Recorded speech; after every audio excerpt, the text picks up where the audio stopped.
बिस्मिल्लाहिर्रहमानिर्रहीम। शुरू करती हूँ अल्लाह ताला के नाम से जो बड़ा मेहरबान निहायत रहम वाला है। मेरे मोहतरम उस्ताद, मेरे भाइयों और बहनों, अस्सलाम वालेकुम। मेरे आज का उन्वान है दावत और तबलीग। अरबी ज़बान में दावत का लफ्ज़ के मायने है पुकारने और बुलाने के हैं, जबकि तबलीग की मायने पहुँचाने के हैं। दीनी इस्लाम में लोगों को इस्लाम की तरफ बुलाना और अच्छी बातों की तरफ और दीनी तालीम की तरफ लोगों को बुलाने का नाम दावत है दीन, और इन बातों को खैर ख्वाही के जज्बे से दीगर मुल्कों, लोगों और अक़वाम के तरफ पहुँचाने का नाम तबलीग है।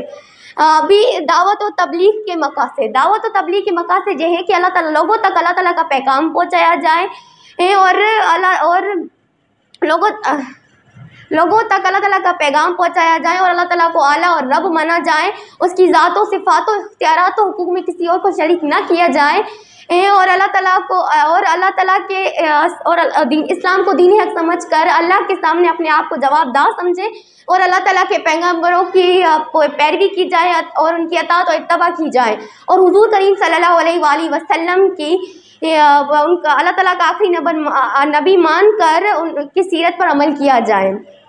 हुज़ूर करीम सल्लल्लाहु अलैहि वसल्लम की मक्की ज़िंदगी में दावत और तबलीग के 3 मरहले हैं।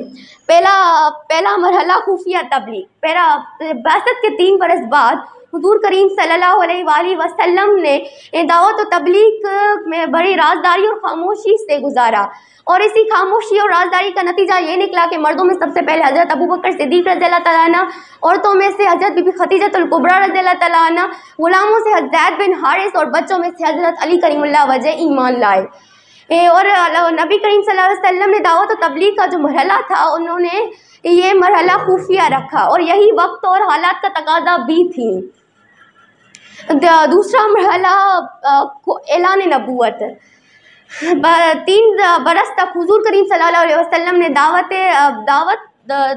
दावत और तबलीग को मुनफी रखा और उसके बाद हुज़ूर करीम सल्लल्लाहु अलैहि वसल्लम का दूसरा मरहला शुरू हो गया, जब आप करीम सल्लल्लाहु अलैहि वसल्लम को हुक्म दिया गया तर्जुमा, ए पैगंबर अपने करीबी रिश्तेदारों को ख़बरदार कीजिए।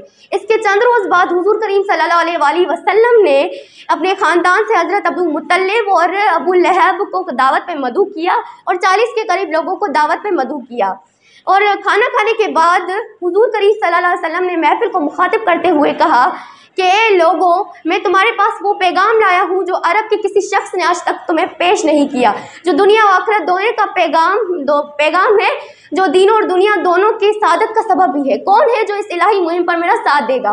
हुज़ूर करीम सल्लल्लाहु अलैहि वसल्लम के सब बयान के बाद महफिल में सन्नाटा छा गया और वहाँ से हज़रत अली करीमुल्लाह वजह उठकर खड़े हुए और कहा, मैं आप सल्लल्लाहु अलैहि वसल्लम का साथ दूंगा, अगर मैं सबसे छोटा और कमज़ोर हूँ, लेकिन तब भी आप सल्लल्लाहु अलैहि वसल्लम का साथ दूंगा। शरह महफिल हुज़ूर करीम सल्लल्लाहु अलैहि वसल्लम का बयान सुनकर खामोश हो गए और उठकर अपने घरों को चल दिए।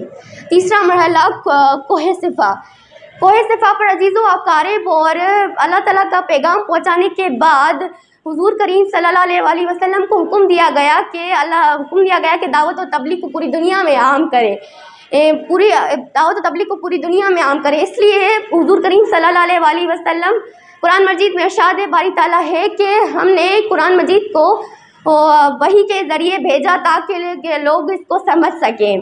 इसके चंद रोज़ बाद हुज़ूर करीम सल्लल्लाहु अलैहि वसल्लम ने सिफ़ा पहाड़ी पर खड़े होकर सब कुरैशी लोगों को पुकारा और सब कुरैशी जमा हो गए। बाद में अपने नुमाइंदे भेजे और हुज़ूर करीम सल्लल्लाहु अलैहि वसल्लम फरमाने लगे कि मैं तुम्हें इससे हक बात कहता हूँ और अल्लाह के अज़ाब से डराता हूँ, कौल ला इलाहा इल्लल्लाह तुफ़्लिहू, ला इलाहा इल्लल्लाह कह दो, कामयाब हो जाओगे।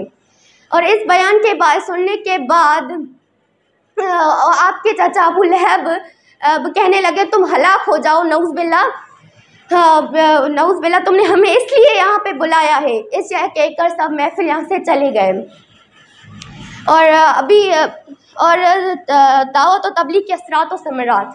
मक्का मुकर्रमा से मदीना मुनव्वरा तक हिजरत का सिलसिला, मुसलमानों की हिजरत का सिलसिला शुरू हुआ और मुसलमान मदीने जाकर ताकतवर होना शुरू हो गए और हुजूर करीम सल्लल्लाहु अलैहि वसल्लम भी हिजरत करके तशरीफ़ फरमाए और वहाँ आकर एक मस्जिद की क़याम डाली और हुजूर करीम सल्लल्लाहु अलैहि वसल्लम ने करीबी कबीलों के साथ मुआहिदा किया। गुज़वाए अहद, गुज़वाए बदर, गुज़वाए खंदक, सुलह हुदैबिया के बाद हुजूर करीम सल्लल्लाहु अलैहि वसल्लम ने बादशाहों को खुतूत लिखे और बादशाहों और हुजूर करीम सल्लल्लाहु अलैहि वसल्लम ने बादशाहों को खुतूत लिखे। और इस हजतुल विदा के नतीजे में निकला कि हजतुल विदा के मौके पर एक से ज़ायद सहाबा कराम हज के लिए तैयार हुए। लिहाजा हमें भी चाहिए कि हम अल्लाह ताला के दीन की बालादस्ती कर सकें और दावत और तबलीग को आम करें।